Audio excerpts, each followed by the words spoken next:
today's discussion, um, which is something that is happening, but I'm not gonna pay it any significant mind and try to over complicate and overreact to something that isn't that big of a deal.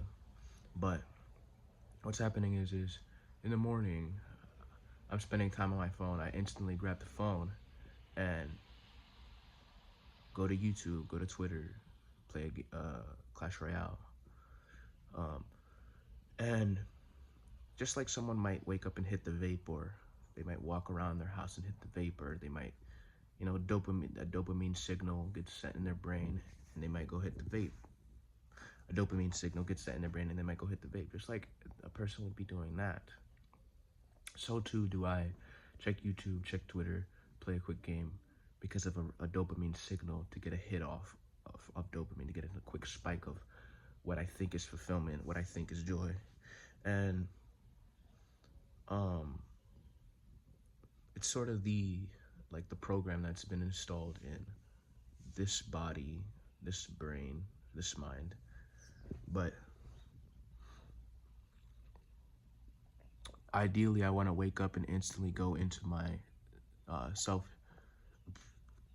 hypnosis audio that I've created for myself. I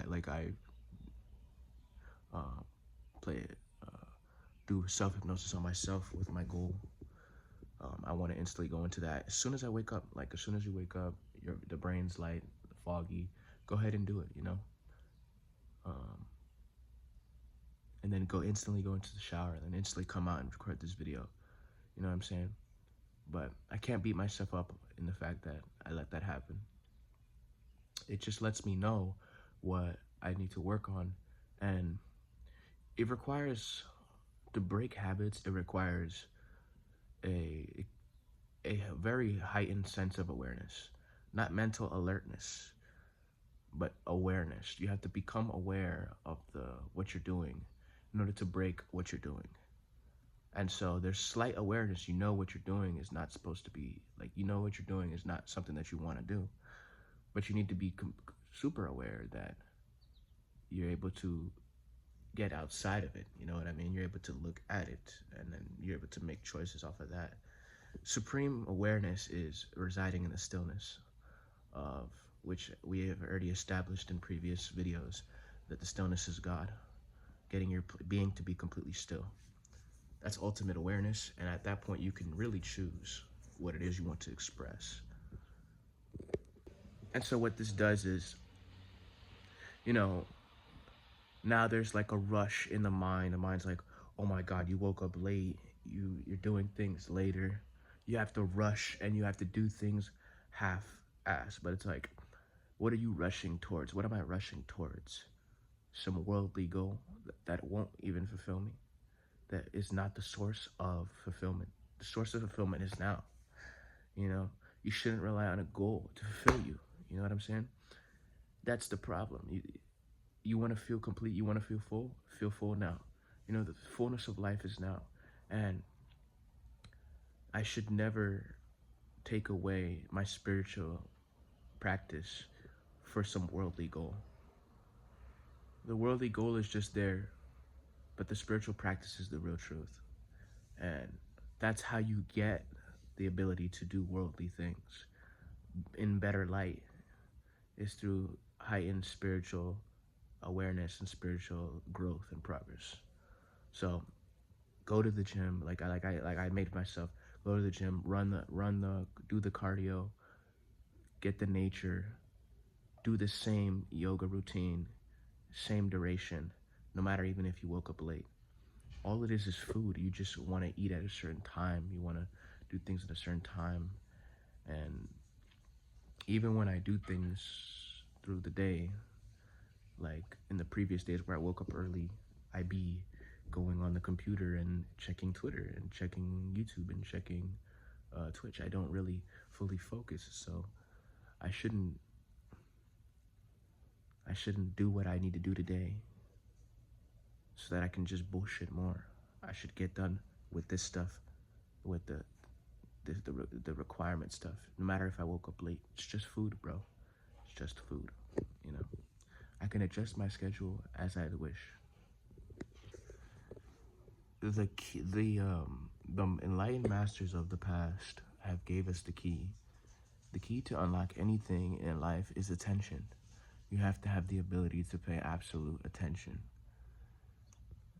And one thing, unbreakingly, constant fluid attention.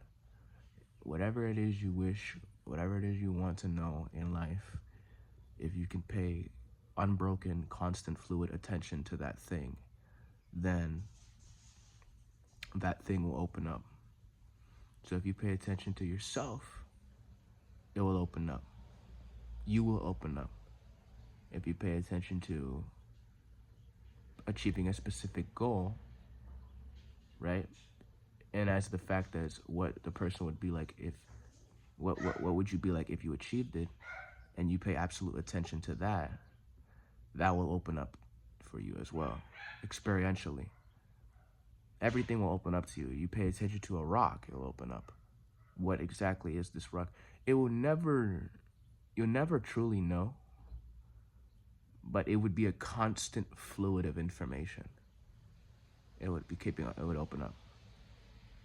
You would constantly keep knowing and knowing and knowing.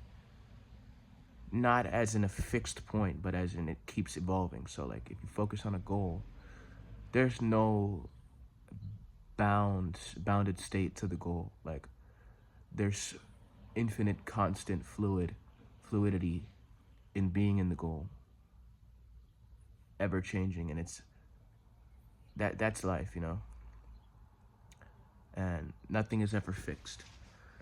So the enlightened masters of the past have gave us the key, and the key is their ability to pay attention. If you can pay attention to something unbreakingly, where you and the object become sort of a constant fluid of unbroken attention, then that's the key to anything in life.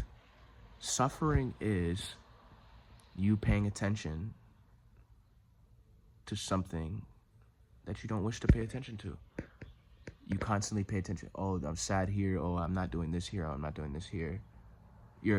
If your mind is like this, that's suffering. But if you can pay absolute attention to something unbreakingly, that's the end of suffering. That's the end of suffering, because it's constant. And then it leads to absolute absorption, which is called samadhi. And then in samadhi, you can perform samyama. My dad's calling me. I gotta end this video. Anyways, yeah.